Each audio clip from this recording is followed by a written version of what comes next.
Right,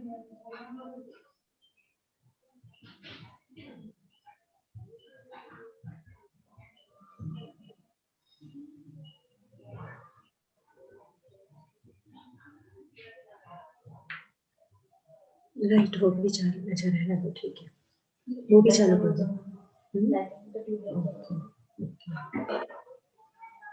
button on है, okay.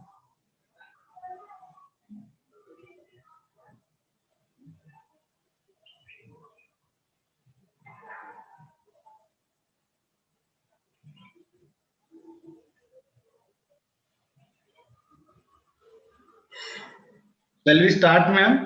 Yes, sir. मुझे इसका थोड़ा सिस्टम बताना प्लीज ही रहना।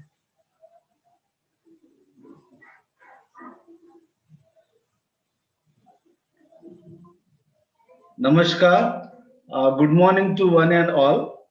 First of all, I warmly welcome you all to the online course conducted by Mahila Mahavidyalaya Nandanwar Nagpur in collaboration with Rajkumar Keval Ramani Kanya Mahavidyalaya, R.S. Mundle Dharampet Arts and Commerce College Nagpur, and the Board of Studies in English, RTM Nagpur University Nagpur. Today, Dr. Archana Gupta is going to continue the session on literary forms. Yesterday, I had already introduced you the resource person. She is an assistant professor, Department of English, Srimati Binjani Mahila Mahavidyalaya, Nagpur.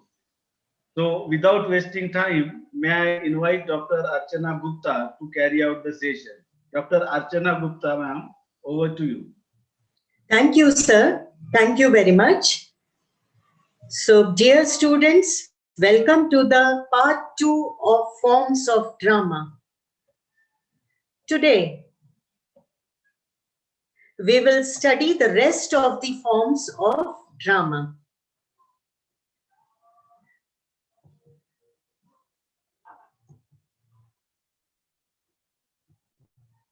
Yesterday, we studied how to do next.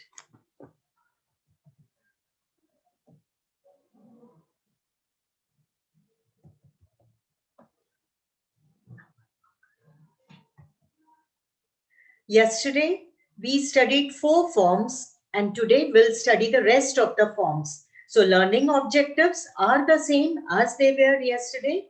After spending an hour in this session, one should be able to learn the concept of drama as a genre, understand the different forms of drama, gain insight into the different categories of these forms, utilize and apply the acquired information while studying literature. Presentation outline. Through this presentation, you will come to know what is drama as a genre and forms of drama.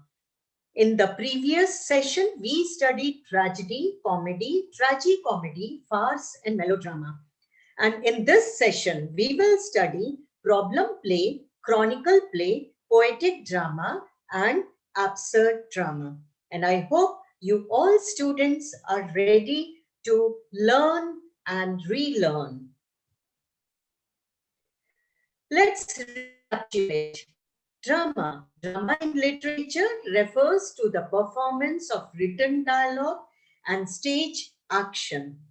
It's a literary genre that allows actors to act out a writer's words directly to an audience. As Marjorie Bourton says, it is literature that walks and talks before our eyes. So tragedy. What is tragedy? There is a protagonist in the play and it has a tragic flaw. Then features the downfall of a previously heroic or well-liked character. Circumstances that quickly get out of control, but not in a funny way. Darker themes such as human suffering, hatred, or poverty is dealt with in tragedy. There is an ending in a tragedy that results in one or more characters' deaths. And we have seen in the play Macbeth, there is too many deaths in the play before the play reaches reaches the climax or the conclusion. Then there is tragic catharsis.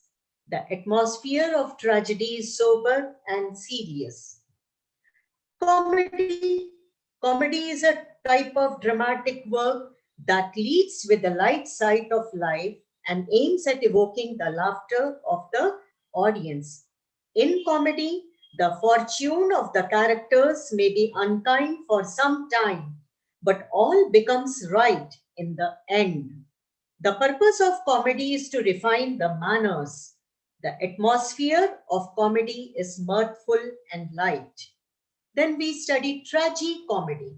Tragicomedy is a literary genre that blends aspects of both tragic and comic forms. The main purpose is to describe the dual nature of reality where both modes can coexist, perhaps simultaneously. Therefore, the interweaving of both aspects gives both a comic and tragic view of life.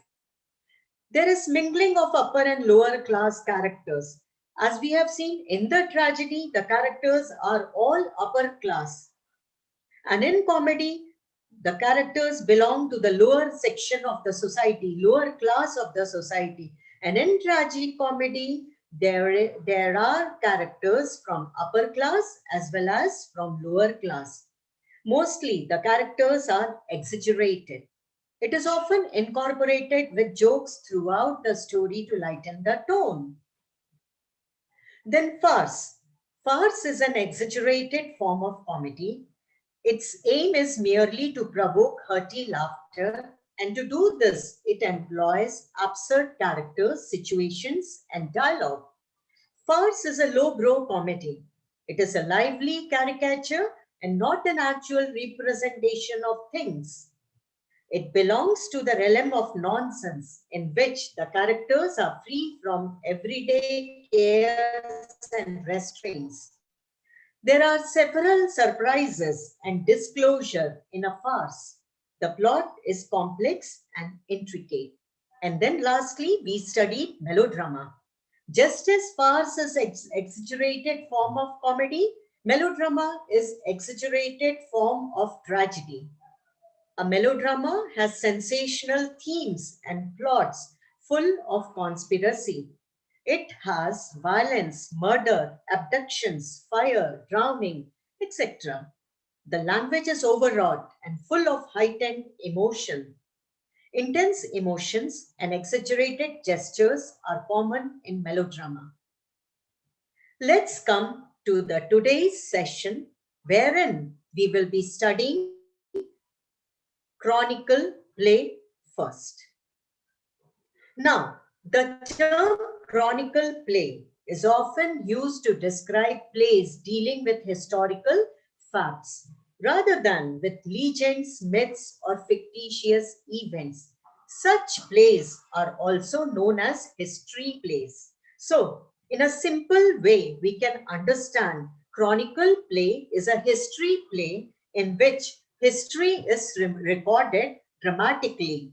History is recorded in history subject as well. But here in drama, history is recorded dramatically on stage.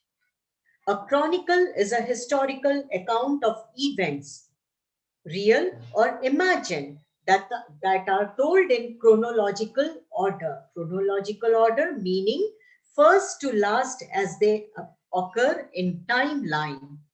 It typically records events as witnessed or understood by the person writing the chronicle. The person who is writing the chronicle is referred to as chronicler. But it is fundamentally objective and not interpretive. It means that historical events are recorded, though there might be some imagination in the recording of the historical event when it is written dramatically, but it is close to reality. This deviation from reality to some extent is to suit the purpose of the genre, which is drama. Example, After, after the defeat of the Spanish Armada in 1558, English nationalistic feelings were high. This resulted in a revisiting of history by dramatists. Now let's see the features of Chronicle play. The subject of the play is the life of a king or a national hero. The play may feature both real historical characters, usually the major characters in the main plot, and invented characters, which are usually minor characters in the subplot or composites of various historical characters. As I told you, major characters are all historical figures. And these historical figures are king or a national hero. Because as when we studied tragedy, we studied that the life of a king or a person of high rank appeals the common man. Their downfall too appeals the common man. Therefore, in the Chronicle play too, life of a king or a national hero is taken. Although minor episodes were invented by the dramatist for dramatic or thematic purposes, the playwrights usually stuck to history with regard to more important events. The story of the play include common themes like ambition, responsibility, succession to the throne, power, and morality, and civil war. Now let's see the examples of chronicle play, which includes Christopher Marlowe's Edward II and William Shakespeare's Richard III and Henry V. Now let's see the examples in detail. Christopher Marlowe's Edward II, which was published in 1593, is one of the earliest history plays which narrate the problematic life of King Edward II. The storyline of the play is based on the troublesome reign of Edward II, his close association with Piers Gaveston, and his death. Now let's see William Shakespeare's Richard II as an example. William Shakespeare's Richard III, revolves around Richard, the Duke of Gloucester, who is determined to become the King of England. So he has temptation to become a king. And for this, he is all set to murder all those who are a barrier for him to become king. He does not hesitate to use manipulation and deceit to achieve his goal. He becomes king, but could reign only for a short period because he was assassinated. He reigned England from 26 June 1483 to 22 August 1485. On 22 August 1485, he was assassinated. So he could rule only for 3 years, approximately. Now, poetic drama. Poetic drama is the next form of drama. As the name itself suggests, it is a drama which has the element of poetry in it. Poetic drama, also known as verse drama, is a drama written in verse form. It involves blending of both poetic and dramatic elements. In this drama, poetry forms an integral part along with the plot and character. Now let's see how the poetry forms an integral part along with the plot and character. Poetic drama was the dominant form of drama in Europe for a long period of time, reaching its glorious peak in Elizabethan England. Greek tragedies, Racine's plays, and all of Shakespeare's drama is written in verse. Later, this drama form declined in the 18th and the 19th century. There were signs of its revival in 20th century with T.S. Eliot, The Murder in the Cathedral, which was his first full-length poetic play. His other important full-length plays are The Family Reunion, The Cocktail Party, The Confidential Clerk, and The Elder Statesman. To understand poetic drama in a better way, let us study some lines from William Shakespeare's Macbeth. These lines are from Macbeth's Act 5 and Scene 3. Let us read out the line. Tomorrow and tomorrow and tomorrow creeps in this petty pace from day to day, to the last syllable of recorded time, and all your yesterdays have lighted fools the way to dusty death. Out, out, brief candle. Life is but a walking shadow, a poor player that struts and frets his heart upon the stage, and then is heard no more. It is a tale told by an idiot, full of sound and fury, signifying nothing. This quote is one of the most famous soliloquies in Macbeth. It is spoken by Macbeth when he hears the news of his wife committing suicide and that an army is marching against him to kill him. And therefore, he says that life is a recorded time and it's a brief candle. And after that, life is no more and it is told by someone. So it is told by someone to whom he calls an idiot. And he further adds that life is full of sound and fury and it signifies nothing. This shows the emptiness, the feeling of emptiness that Macbeth possesses towards the end of the play. So, poetry is a genre in written form that expresses emotions, observations, and feelings through rhythm. And drama, to its contrast, is presented on stage by means of characters, actions, and words. Poetic drama is a combination of these two features of the two separate genres. This clearly suggests in poetic drama, instead of normal sentences, verse is used for dialogues. Now, problem play. Problem play is also a form of drama. It is also known as comedy of ideas. It is a form of drama wherein problems of society are presented with unconventional angle. So it's a play which deals with the problems which are prevalent in the society and with the unconventional angle. Now, let's see what unconventional angle means. When the tragedies were written, comedies were written, traditional pattern of drama was followed.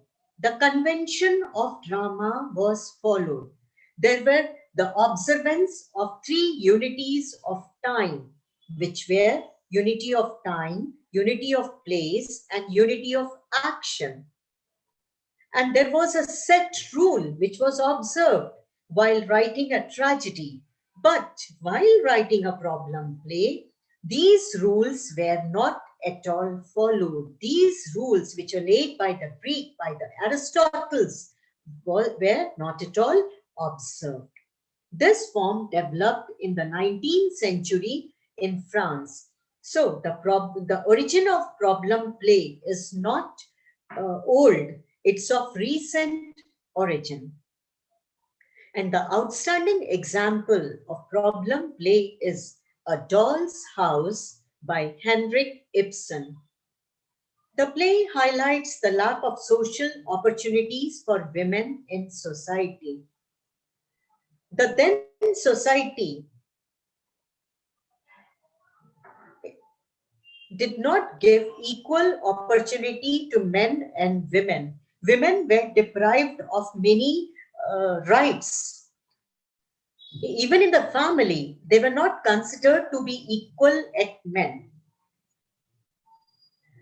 So let's look at A Doll's House and see how it is a problem play. In the play, A Doll's House, Ibsen has described the life of a married woman, Nora. Nora is satisfied with her husband and her life in her doll house, of which she is the doll. She is considered as doll because she is played at the hands of her husband all the time in the family. At the beginning of the play, Nora is shown to be happy in her married life, and she too considers herself to be a happy woman in the family. But with later developments in the play, she is insulted by her husband when her husband comes to know of the forgery done by her for the sake of money needed for the treatment of her husband.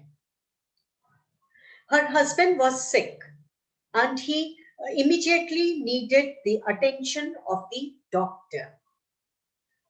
And to seek the medical assistance, Nora needed money.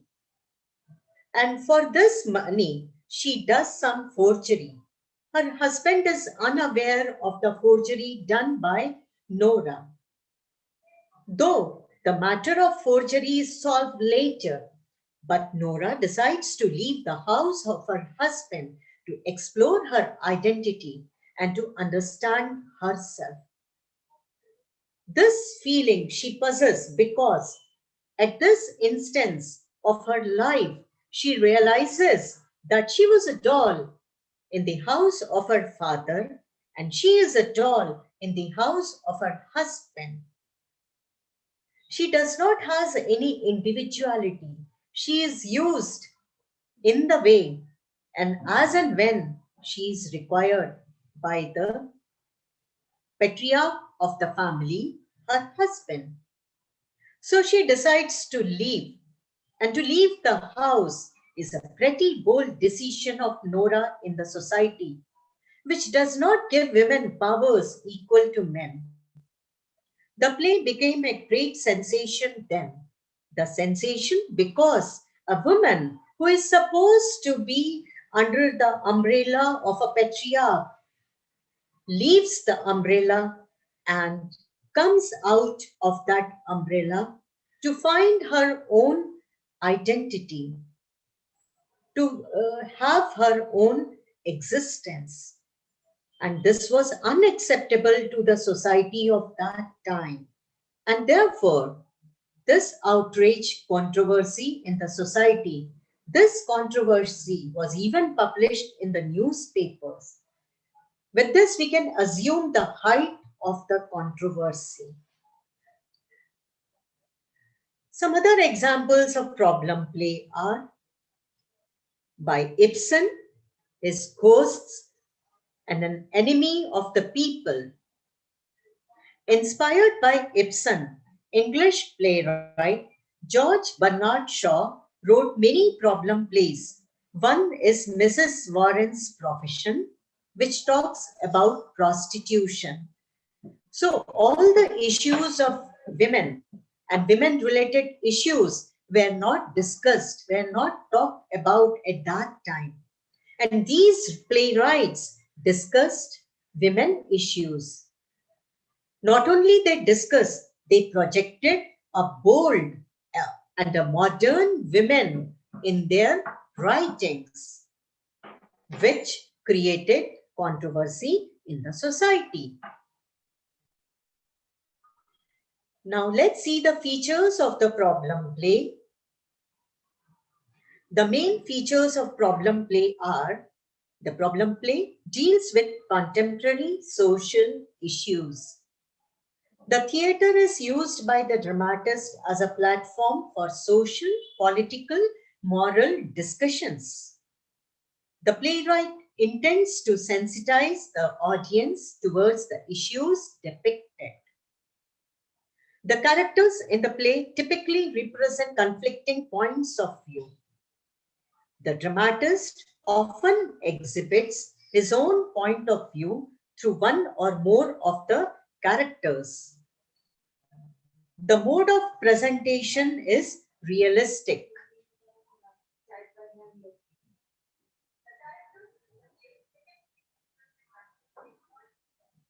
So this tells that a problem play deals with contemporary social issues. Contemporary, it means samkaleen, pertaining to that time of the society, samkaleen social issues. Then, and these issues were discussed through theater for discussion, and it also sensitized the audience. Sensitize the audience means audience को पता नहीं होता कई बार कि ऐसा भी society में हो रहा है, उन्हें पता नहीं होता।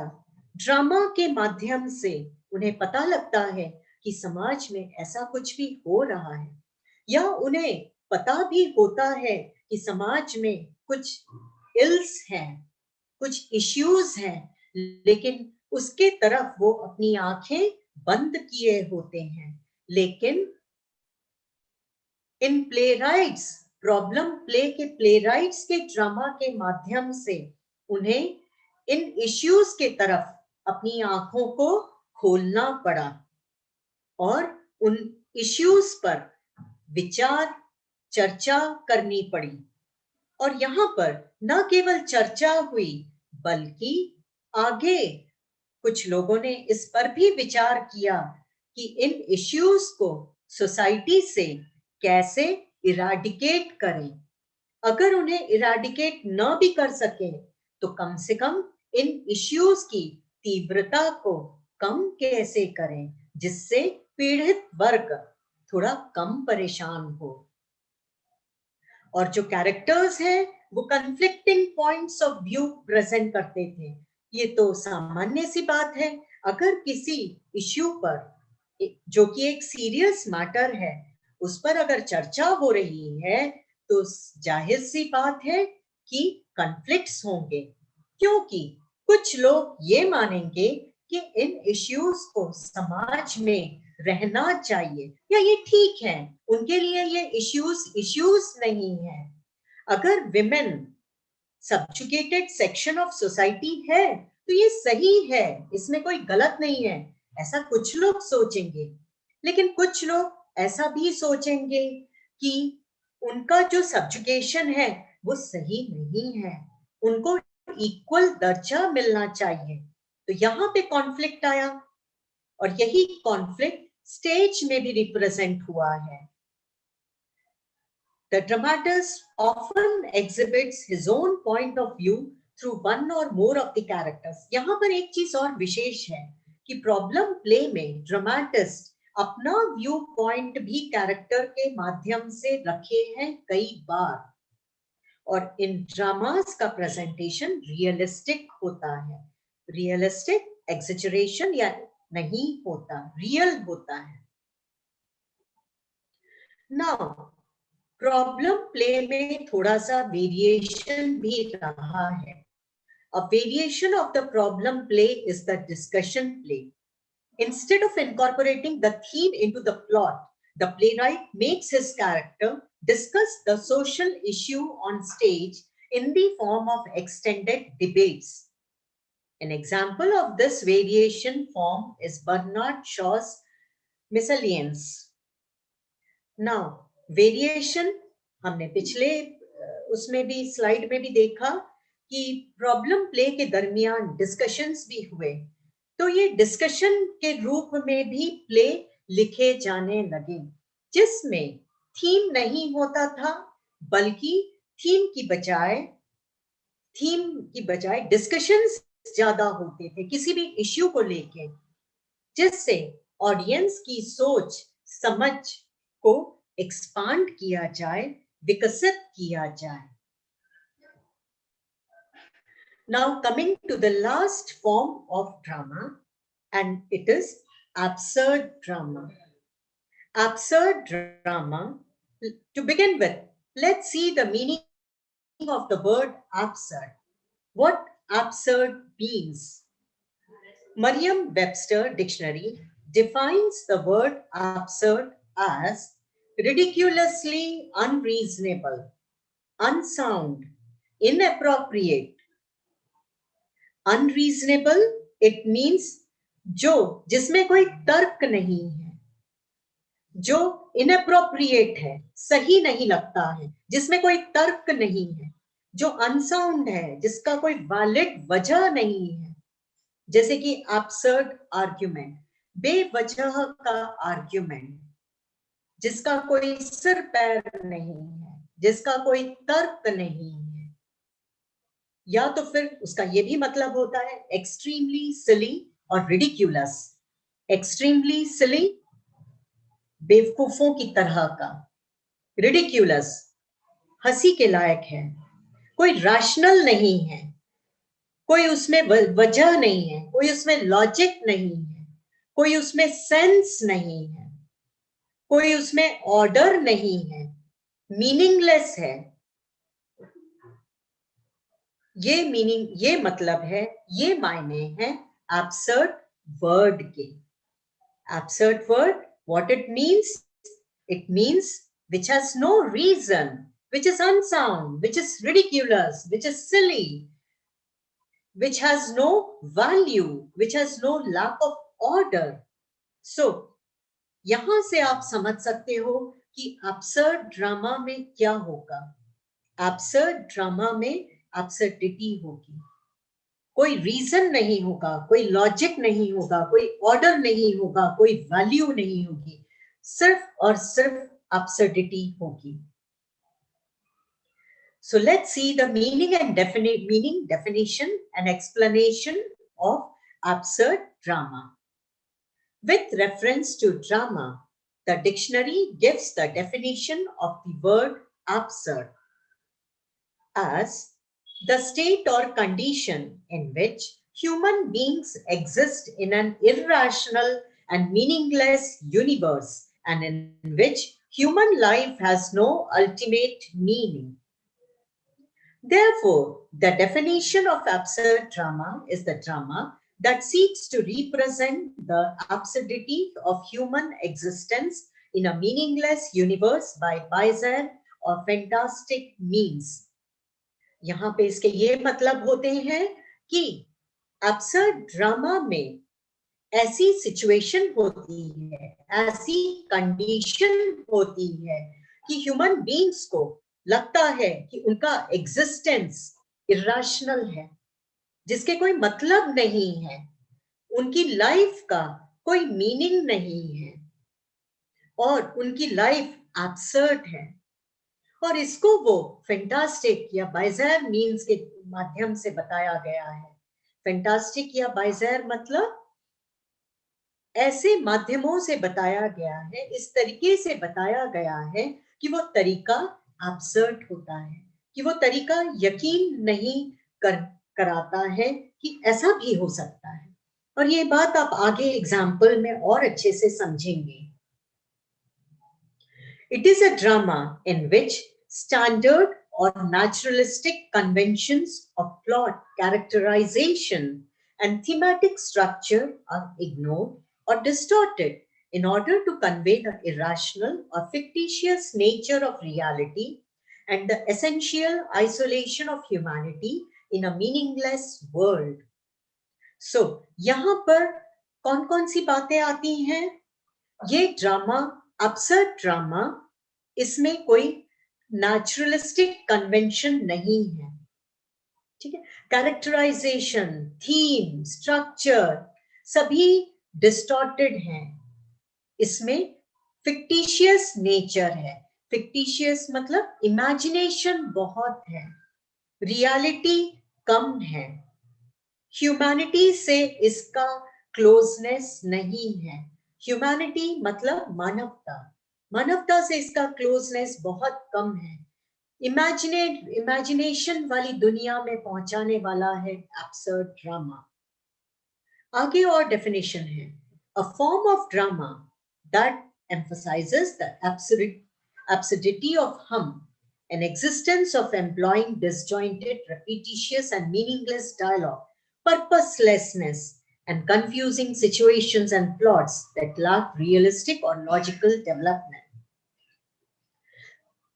यहाँ पर इस डेफिनेशन में ये बताया गया है कि जो एब्सर्ड ड्रामा है उसमें उसमें जो प्लॉट्स हैं वो डिसजॉइंटेड होते हैं। मतलब कि एक प्लॉट का दूसरे प्लॉट से कोई कनेक्शन नहीं होता। उनमें रेपिटेशन बहुत होता है। रेपिटेशन मतलब बार बार एक ही शब्द को कहा जाता है, बार बार एक ही बात को कही जाती है। और बार बार कहे जाने से क्या होता है कि उसका इम्पोर्टेंस खो देते हैं। किसी भी बात की महत्व एक बार तक रहती है, लेकिन जब उसे बार बार वही बात कही जाए तो इसका महत्व कम हो जाता है और फिर ना के बराबर रह जाता है। ऐसा एब्सर्ड ड्रामा में होता है। उसमें डायलॉग्स मीनिंगलेस होते हैं, कोई पर्पस नहीं होता। हमें समझता ही नहीं कि अरे ये बात कही गई तो क्यों कही गई, अगर ये कैरेक्टर ने ये डायलॉग कहा है तो क्यों कहा है, हमें ये समझ ही नहीं आता। कई बार तो सिचुएशंस भी कंफ्यूजिंग होती हैं। प्लॉट्स में लॉजिकल डेवलपमेंट नहीं होता। ये फीचर्स हैं एब्सर्ड ड्रामा के। एक आखिरी definition, it is a type of drama that tries to portray the absurdity of human life using illogical, meaningless, and deliberately confusing action and dialogue. ये एक ऐसा ड्रामा का टाइप है जिसमें एब्सर्डिटी, ह्यूमन लाइफ की एब्सर्डिटी को portray किया गया है इलॉजिकल और मीनिंगलेस डायलॉग्स के माध्यम से, एक्शंस के माध्यम से। और कई दफा ये डायलॉग्स और एक्शन कंफ्यूजिंग होते हैं और इनमें कंफ्यूजन जानबूझकर डेलिबरेटली किया जाता है, लाया जाता है ड्रामेटिस्ट के माध्यम से। ये सारी डेफिनेशंस में से आपको जो भी अप्रोप्रिएट लगती है आप उसको लर्न कर सकते हैं। Now let's see how the absurd drama came into existence. The term absurd drama was coined by English critic Martin Esslin in the essay Theatre of the Absurd.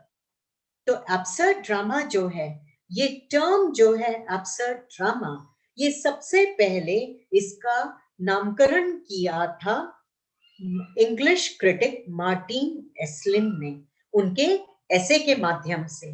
ऐसे का टाइटल है theatre of the absurd. The theatre of the absurd emerged in France during the 1950s and is an important movement in 20th century drama. और उसके बाद 20th century drama में absurd drama बहुत trend में आ गया, वोग में आ गया, ट्रेंड में आ गया और बहुत से प्लेराइट्स ने absurd drama लिखे हैं।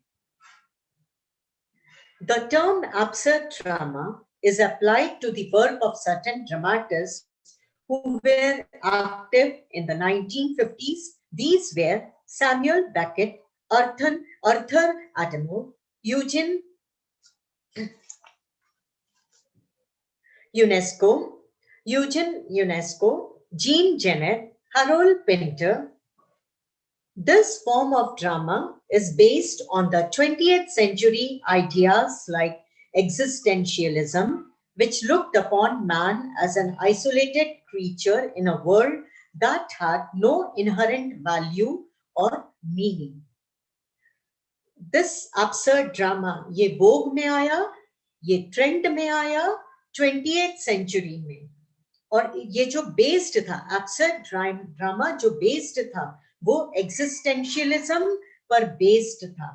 एग्जिस्टेंशियलिज्म जो कि इस दुनिया में मैन को एक आइसोलेटेड क्रीचर के नजरिए से देखता है, एक ऐसा आइसोलेटेड क्रीचर जिसकी कोई वैल्यू या जिसकी कोई मकसद या महत्व नहीं है। See, as you are beginners of studying literature, so here I feel I should introduce the term existentialism to you.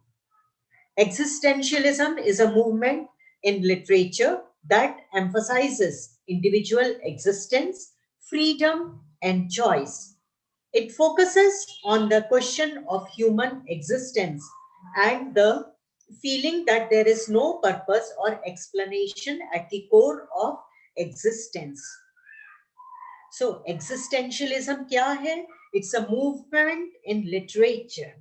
एक मूवमेंट है लिटरेचर में जो एम्फसाइज करता है कि हर एक इंडिविजुअल का एग्जिस्टेंस, उसका फ्रीडम, उसकी चॉइस है. ये फोकस करता है कि हर ह्यूमन का एग्जिस्टेंस जो है उसका कोई पर्पस या एक्सप्लेनेशन नहीं है at the core of existence. Existentialism के नजरिए से किसी भी ह्यूमन बीइंग का एग्जिस्टेंस जो है उसमें उसका कोई पर्पस या एक्सप्लेनेशन नहीं है. Existence is always particular and individual. See how it is particular and individual. Existence में हम कहते हैं my existence, your existence, his existence, her existence. मेरा वजूद, उसका वजूद, मेरा वजूद मेरा है, उसका वजूद उसका है ना. वजूद उसका है, मेरा है, किसी का किसी से कोई कनेक्शन नहीं है. Now let's see to the example of absurd drama. Samuel Beckett's Waiting for Godot present two tramps in a wasteland, waiting in vain for an unidentified person, Godot, whose very existence is questioned by them every now and then. Waiting for Godot जो है ये Samuel Beckett का absurd drama है जिसमें दो tramps हैं wasteland पर. Wasteland, a land which is waste, which is of no use, is a wasteland. वहां पर they are waiting for an unidentified person, एक ऐसा व्यक्ति जिसको वो जानते नहीं हैं, पहचानते नहीं हैं, उसका ये दो ट्राम्स इंतजार कर रहे हैं. Waiting for Godot is a tragic comedy in 2 acts by Irish writer Samuel Beckett and was first produced in 1953. Waiting for Godot was a true innovation in drama and the theatre of the absurd's first theatrical success. तो Samuel Beckett ने इस drama waiting for गोडो के माध्यम से innovation किया है theatre of the absurd का, और वो काफी सक्सेस रहा है. Let's look at the play Waiting for Godot and how it is an absurd drama. The play consists of conversations between Vladimir and Astragon, who are waiting for the arrival of the mysterious Godot, who continually sends word that he will appear but who never does. They encounter Lucky and Pozo. They discuss their miseries and their lots in life. They consider hanging themselves and yet they wait. Often perceived as being trams, Vladimir and Astragon are a pair of human beings who do not know why they were put on earth. They make the tedious assumption that there must be some point to their existence, and they look to Godot for enlightenment. Because they hold out hope for meaning and direction, they acquire a kind of nobility that enables them to rise above their futile existence. So, Waiting for Godot is a play wherein there are two main characters, Vladimir and Astragon. और ये दोनों characters Westland पर खड़े हैं और इनके बीच की बातचीत जो है वो इस प्ले में बताई गई है. ये दोनों इंतजार कर रहे हैं वेस्टलैंड में खड़े होकर एक मिस्टीरियस, एक रहस्यमयी गोडो का जो आएगा और उन्हें बताएगा कि क्यों उन्हें पृथ्वी पर रखा गया है, क्यों उन्हें पृथ्वी पर भेजा गया है। और वो इस उम्मीद में है कि गोडो के आने से उनको थोड़ा एनलाइटमेंट होगा उनके एग्जिस्टेंस पर। और इसी उम्मीद के साथ वो वेस्टलैंड पर खड़े हैं। वो कई बार सोचते हैं कि वो वहां से चले जाएं, लेकिन वो फिर रुक जाते हैं, वहीं रह जाते हैं गोडो का इंतजार करते हुए। उन्हें लगातार गोडो के तरफ से संदेश आते हैं कि बस मैं आ रहा हूं। संदेश देने वाले लकी है, पोजो है और ऐसे और कुछ ट्रैवलर्स हैं।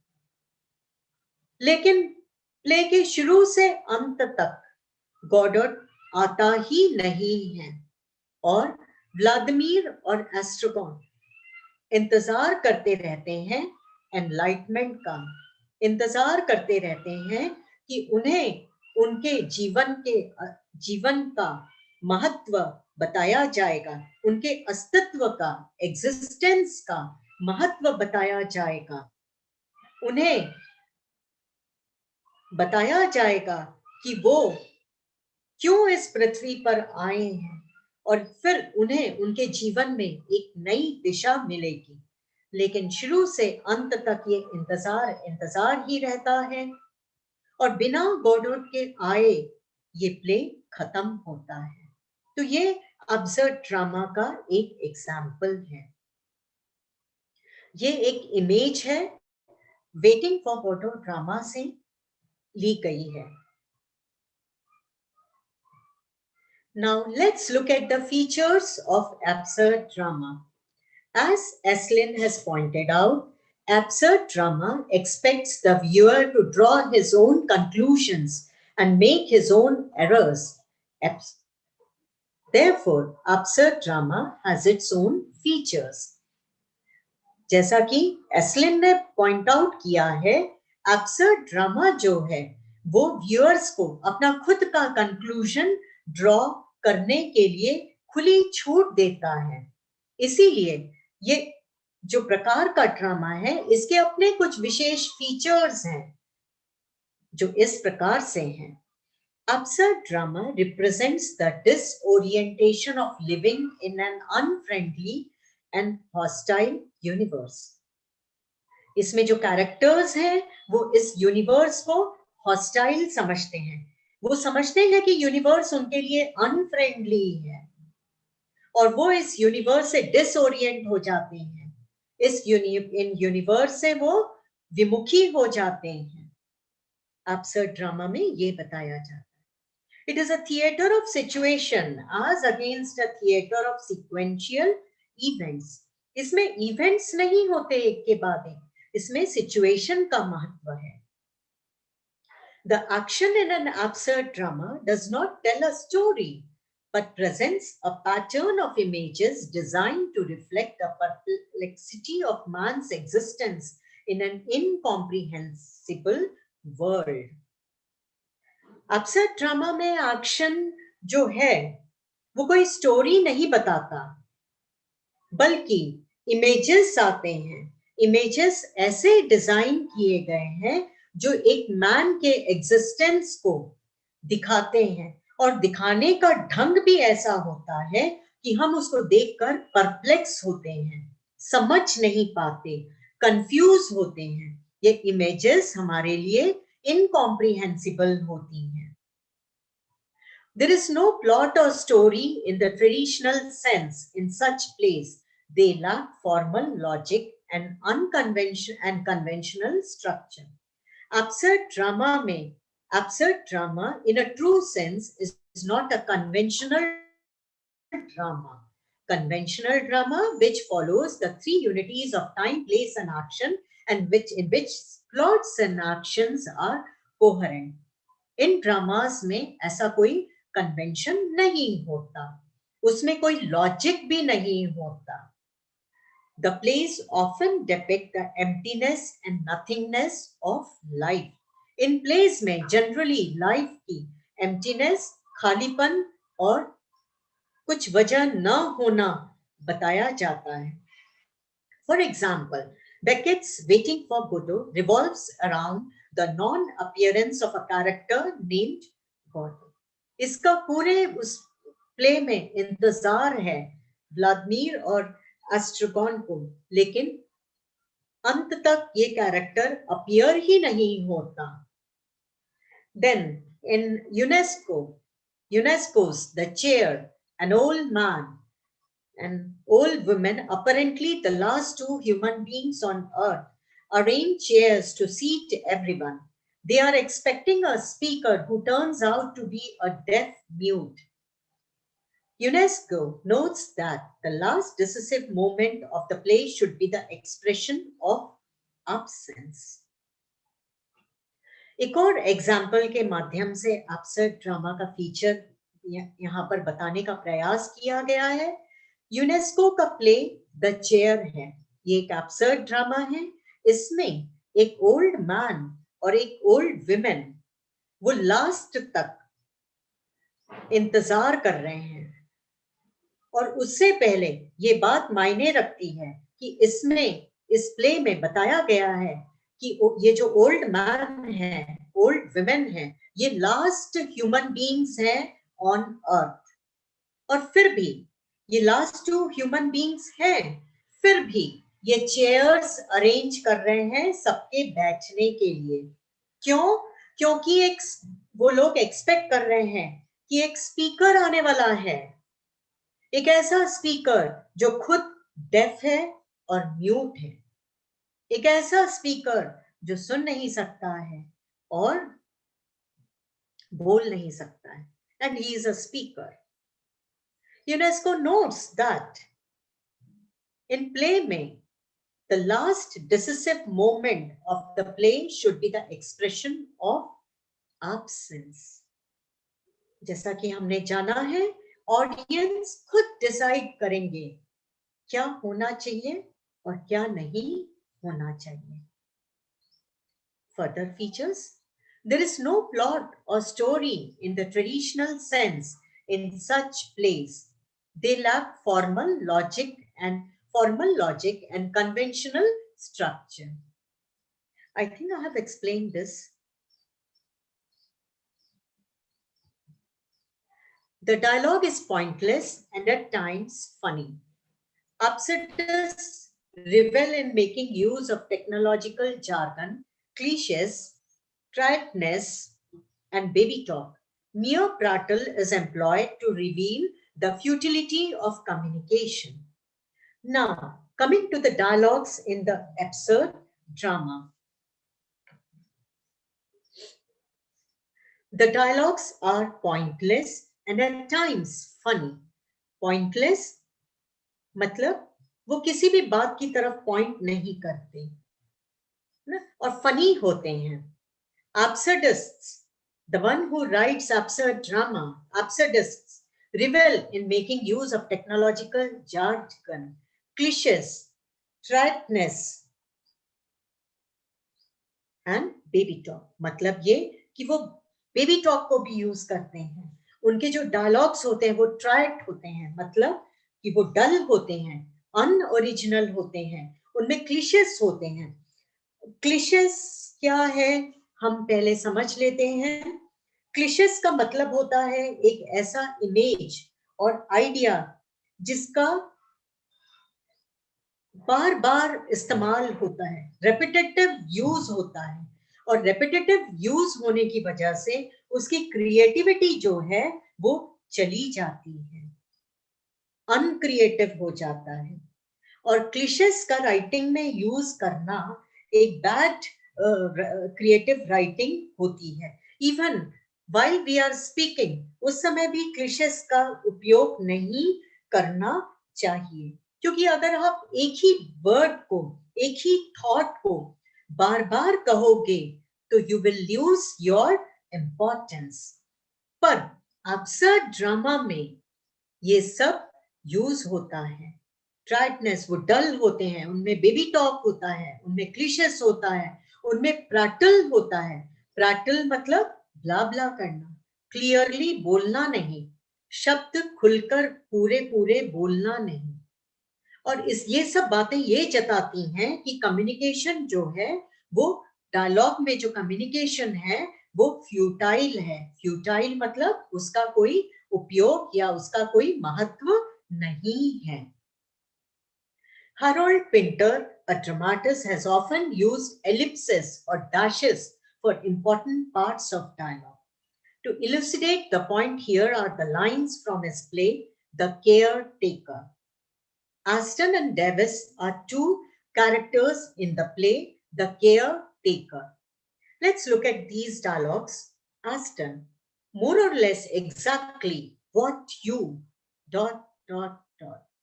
Davis, you see, what I mean to say, what I am getting at is, I mean, what sort of jobs? Okay, pause. Aston, well, there is things like the stairs and the bells. Davis, but it would be a matter, wouldn't it? It would be a matter of a broom, isn't it? See, how many pauses are there in these short dialogues? How many ellipses, dashes are there in these dialogues? And the dialogues are incomplete. They are not at all completed by the writer. And these kind of dialogues are a feature of absurd drama.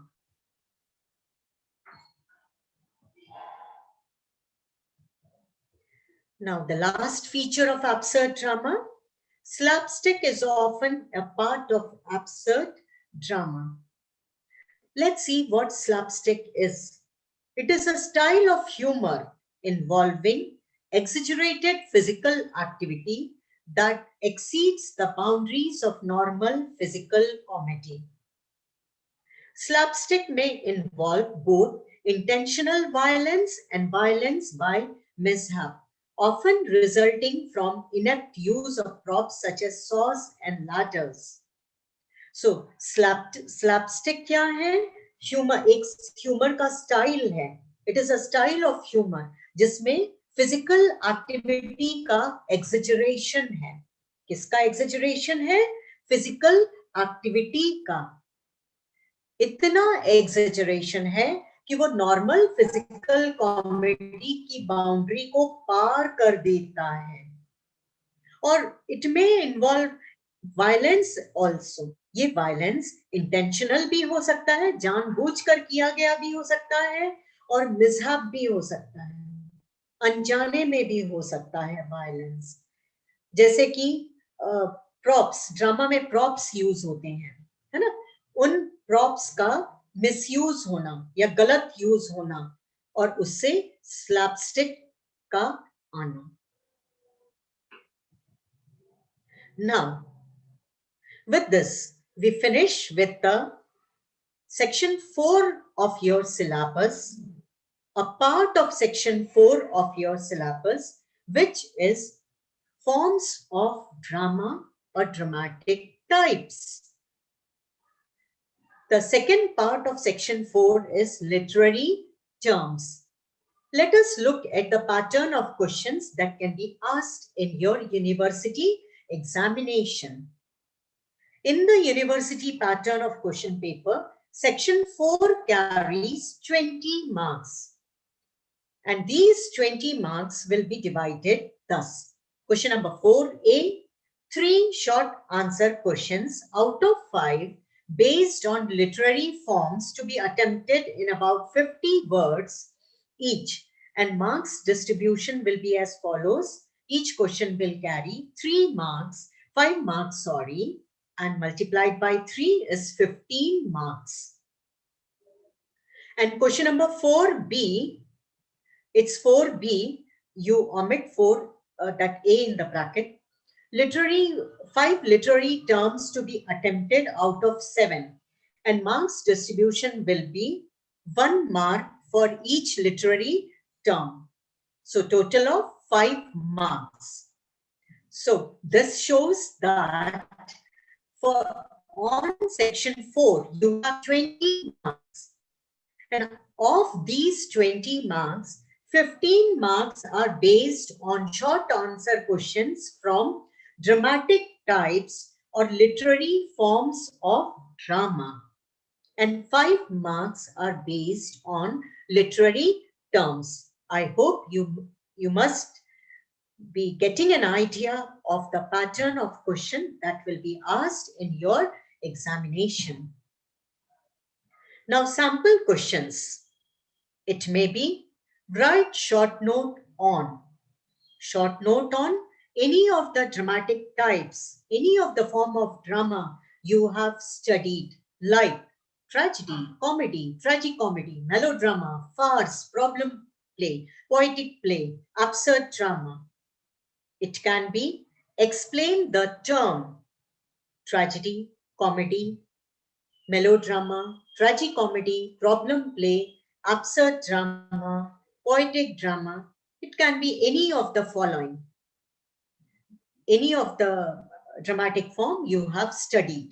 Then question can be asked like difference between tragedy and comedy. What are the characteristic features of any of the dramatic form you have studied?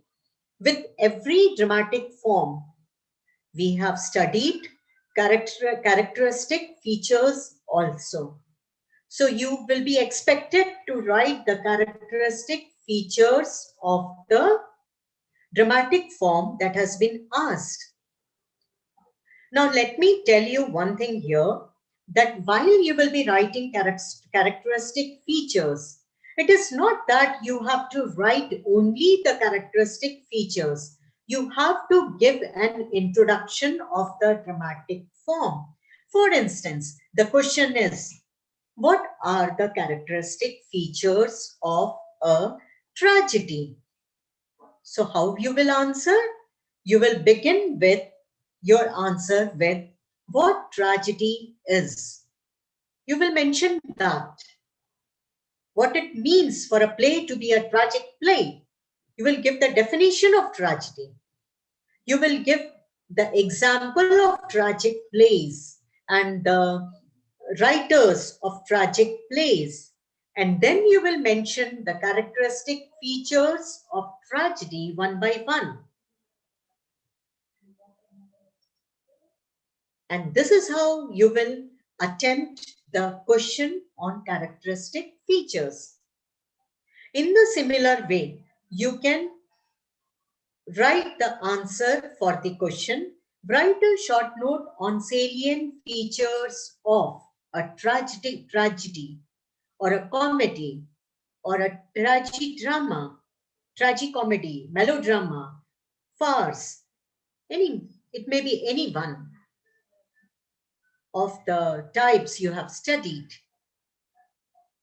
Question may be asked, farce is an exaggerated form of comedy. Explain. Melodrama is exaggerated form of tragedy. Explain. But one thing you have to keep in mind, that you have to answer your questions. You will not get objective type of questions from this section. Thank you. With this, I end with my presentation.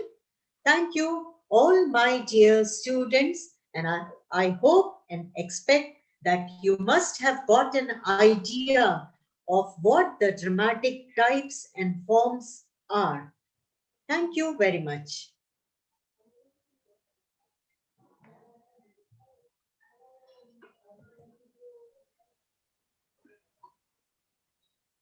Thank you, sir.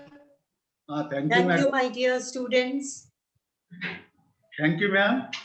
Dear students, if you have any question, you can post your questions in your drop box. I will read those.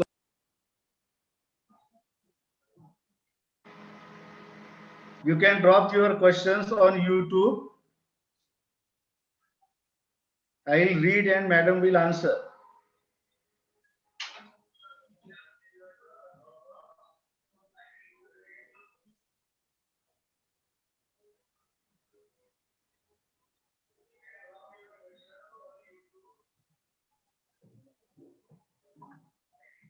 Are there any questions?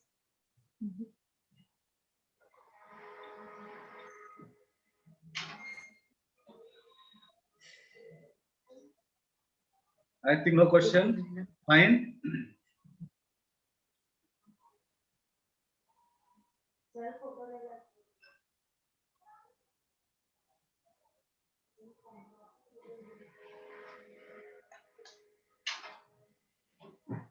No question has been dropped in chat box. Anyway, fine. Thank you, madam. Thank you very much for making wonderful presentation. Dear students, we are almost at the fag end of the session, and what is left is the formality to propose vote of thanks. So, on behalf of all three colleges, I would like to express my deep sense of gratitude to Dr. Archana Gupta for accepting our invitation and delivering a wonderful lecture. I also record my appreciation and thanks to all the students who extended overwhelming response to this online course. Thank you everyone. Thank you students. Thank you ma'am. We will meet tomorrow with the new topic. Thank you. Thank you very much. Thank you, sir. Thank you. Thank you. Welcome.